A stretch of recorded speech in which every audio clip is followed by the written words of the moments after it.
Hello दोस्तों, कैसे हो आप सभी। स्वागत है आपका हमारे चैनल में जिसका नाम है एमसीक्यू विद आशीष।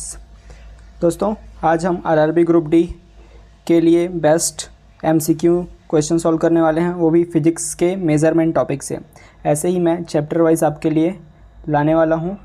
तो पूरे 15 दिन जिनका एग्ज़ाम बचा है, पूरे 15 दिन लगातार बने रहिए। सारे सब्जेक्ट्स के आपको इम्पॉर्टेंट क्वेश्चंस देखने को मिलेंगे।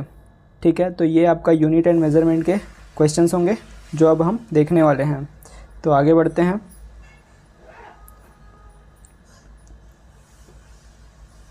फर्स्ट क्वेश्चन है, आपको कितना पता था आप कमेंट बॉक्स में बताइए। आप काउंट करते जाइए। ये हमारा पहला क्वेश्चन है, लंबाई का एसआई यूनिट क्या होता है। ऑप्शन है मीटर, सेंटीमीटर, किलोमीटर या मिलीमीटर। तो बताइए लंबाई का एसआई यूनिट क्या होता है। तो लंबाई का एसआई यूनिट होता है मीटर। क्लियर है। आगे बढ़ते हैं, जल्दी हम लोग आगे बढ़ेंगे। क्लियर है। अगला क्वेश्चन है जो आपको समझाने लायक रहेगा, उसको मैं समझा दूंगा। तो अगला क्वेश्चन है, 1 नैनोमीटर किसके बराबर होता है। 10⁻⁻6, 10⁻⁹, 10⁻12 या फिर 10⁻3। तो बताइए 1 नैनोमीटर किसके बराबर होता है। तो सही आंसर क्या हो जाएगा। इसका सही आंसर हो जाएगा 10⁻⁹। Option number B is the correct answer. Clear है, समझ में आ गया। आगे बढ़ते हैं। अगला क्वेश्चन है, एक आर्मस्ट्रॉन्ग जो है कमान कितना होता है। 10⁻8, 10⁻10, 10⁻12 या फिर 10⁻6। ऐसे क्वेश्चंस ग्रुप डी में लगातार पूछे जाते हैं और अभी भी ऐसे ही क्वेश्चंस आ रहे हैं यूनिट एंड मेजरमेंट टॉपिक से। ठीक है, लास्ट ईयर भी ऐसे ही क्वेश्चंस आए थे, तो उसी बेस पर मैं आगे भी आपसे क्वेश्चन कराते रहूँगा। हर एक टॉपिक का आएगा। क्लियर है। तो बताइए इसका सही आंसर क्या हो जाएगा।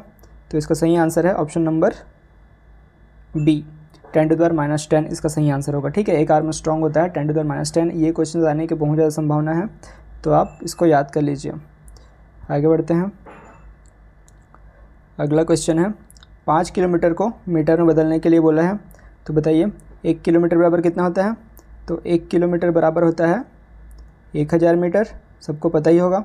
तो बताइए 5 किलोमीटर कितना हो जाएगा। 5000 मीटर हो जाएगा। तो यहाँ सही आंसर हो जाएगा ऑप्शन नंबर सी। क्लियर है। आगे बढ़ते हैं। अगला क्वेश्चन है, 1 माइक्रोमीटर किसके बराबर होता है।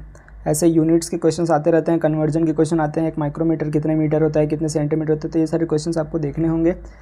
आप सब काउंट करते जाइए कि कितना आपका सही हो रहा है। यहाँ पर ऑप्शन नंबर ए है 10⁻3, बी है 10⁻6, सी है 10⁻9 और डी है 10⁻12। तो क्या हो जाएगा सही आंसर।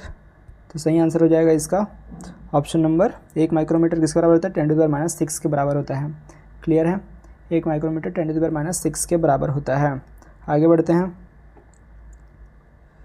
क्षेत्रफल का ऐसा यूनिट पूछ रहा है। तो बताइए क्षेत्रफल का ऐसा यूनिट क्या होता है। ये तो सबको पता ही होगा, क्या मीटर होता है या फिर मीटर स्क्वायर या फिर मीटर क्यूब या फिर सेंटीमीटर। तो क्षेत्रफल का ऐसा यूनिट होता है मीटर स्क्वायर। क्लियर है। आगे बढ़ते हैं।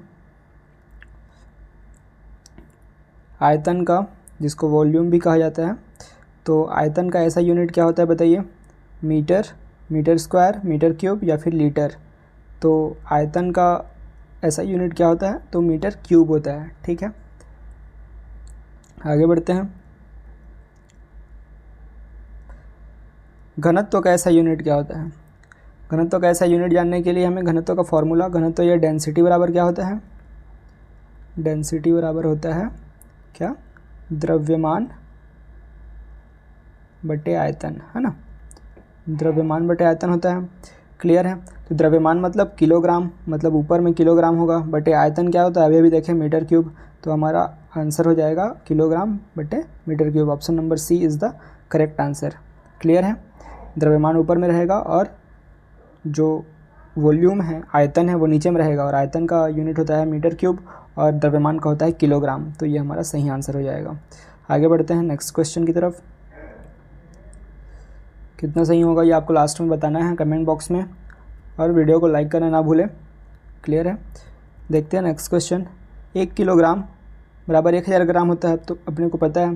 तो 2.5 किलोग्राम कितने ग्राम होगा पूछा है। क्या 25 ग्राम होगा, 250 ग्राम होगा, 2500 ग्राम होगा या फिर 25,000 ग्राम होगा?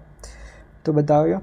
ऐसे इजी क्वेश्चंस भी अचानक से पूछ देते हैं, ठीक है। ये काफ़ी इजी क्वेश्चन है, लेकिन ऐसे क्वेश्चंस भी आते हैं डायरेक्टली, ठीक है।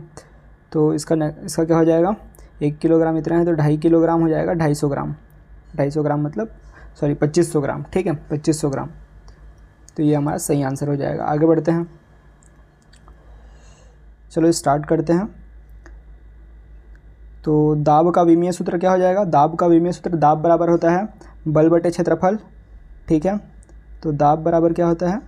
बल बटे क्षेत्रफल, ठीक है। दाब बराबर बल बटे क्षेत्रफल होता है। तो इसका जो विमीय सूत्र हो जाता है ऑप्शन नंबर बी, ये ml-1 t-2। क्लियर है? ml-1 t-2 इसका सही आंसर है। नेक्स्ट क्वेश्चन की तरफ आगे बढ़ते हैं। वेग का विमीय सूत्र क्या होता है? तो वेग वेलोसिटी का विमीय सूत्र क्या होता है? तो इसको सब जानते हैं। वेग बराबर क्या होता है? विस्थापन बटे समय। तो विस्थापन के लिए l हो जाएगा और समय के लिए टाइम -1 हो जाएगा, ठीक है, t-1। तो ए इसका करेक्ट आंसर हो जाएगा। आगे बढ़ते हैं नेक्स्ट क्वेश्चन की तरफ। त्वरण का ऐसा मात्रक क्या है? देखिए, त्वरण का फॉर्मूला पता होना चाहिए। त्वरण क्या होता है? वेग में परिवर्तन बटे समय। तो वेग में परिवर्तन, वेग अभी देखें मीटर प्रति सेकंड होता है, और बटे समय तो मीटर प्रति सेकंड का स्क्वायर। ऑप्शन नंबर बी हमारा करेक्ट आंसर हो जाएगा।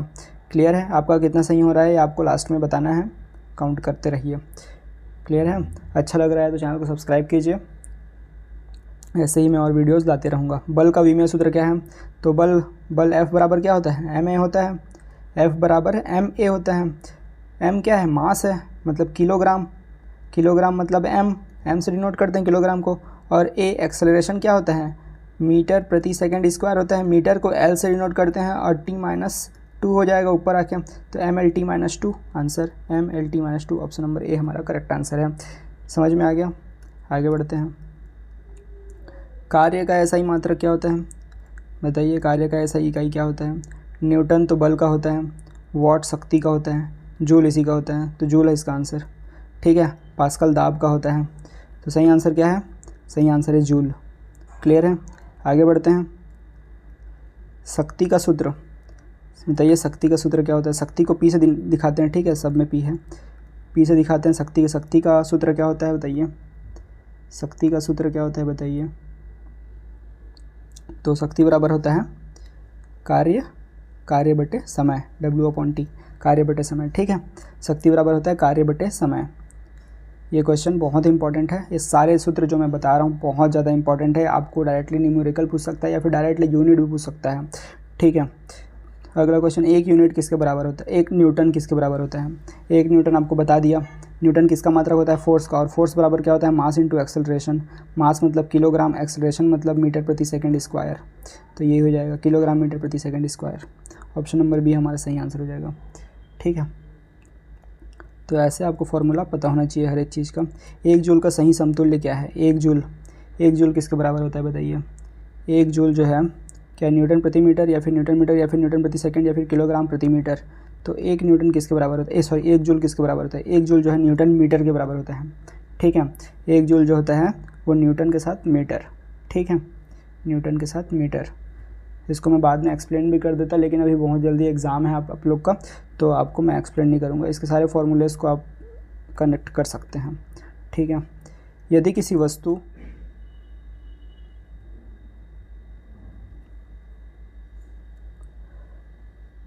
डिस्टर्ब हो गया था। यदि किसी वस्तु का द्रव्यमान 2 किलोग्राम है और उसका वेग जो है 3 मीटर प्रति सेकंड है, तो संवेग कितना होगा पूछ रहे हैं। तो संवेग कितना होगा? संवेग बराबर क्या होता है? संवेग को पी से दर्शाते हैं। संवेग बराबर द्रव्यमान गुणित वेग होता है। द्रव्यमान है 2 किलोग्राम और वेग है 3 मीटर प्रति सेकंड, तो संवेग हो जाएगा 6 किलोग्राम मीटर प्रति सेकंड, ठीक है। तो बताइए कौन सा है? बी हमारा सही आंसर हो जाएगा, 6 आंसर। क्लियर है? अगले क्वेश्चन की तरफ आगे बढ़ते हैं। मापन की सबसे छोटी मापनीय मात्रा कहलाती है? परास, लिस्ट काउंट, शून्य त्रुटि या फिर वीमा? तो बताइए, मापन की सबसे छोटी मानकीय मात्रा क्या कहलाती है? तो ये कहलाता है लिस्ट काउंट, ठीक है। ये वर्नियर कैलिपर्स वगैरह में जो सबसे मिनिमम जो मापन किया जा सकता है उसी को लिस्ट काउंट कहते हैं। आगे बढ़ते हैं।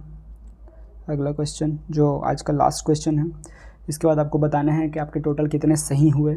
आप किसी भी एग्ज़ाम की तैयारी कर रहे हो, अगर उसमें साइंस पूछा जाता है तो बहुत ही ज़्यादा इम्पॉर्टेंट ये सेशन रहा है, और ऐसे ही रेगुलर सेशन आने वाले हैं एवरी चैप्टर वाइज। क्लियर है? चैनल को सब्सक्राइब कर लीजिए और इस क्वेश्चन का आंसर दीजिए कमेंट बॉक्स में। विमीय विश्लेषण का उपयोग मुख्यतः किसके लिए किया जाता है?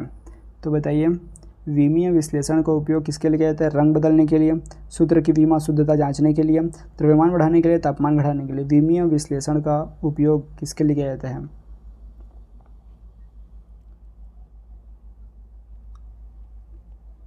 बताइए। तो इसका सही आंसर हो जाएगा ऑप्शन नंबर बी। क्लियर है? जो विमीय विश्लेषण है उसका उपयोग सूत्र की विमीय शुद्धता जांचने के लिए किया जाता है। क्लियर है? कैसा रहा आज का सेशन बताइए मेरे को, कैसा रहा? मैं ये PDF जो है आपके टेलीग्राम में डाल दूँगा, ठीक है, आप देख सकते हैं। इसमें नीचे आपके सारे आंसर दिए हुए हैं, ठीक है, और उसके एक्सप्लेनेशन भी दिए हुए हैं, वो आप सब देख सकते हैं। क्लियर है? और ऐसे ही वीडियो के लिए आपको क्या करना है, चैनल को सब्सक्राइब करना है, वीडियो को लाइक करना है, दोस्तों के साथ शेयर करना है और रेगुलर बने रहना है। क्लियर है? तो जो भी डिस्टर्बेंस हुआ उसके लिए तो सॉरी, और thank you for watching. Bye bye.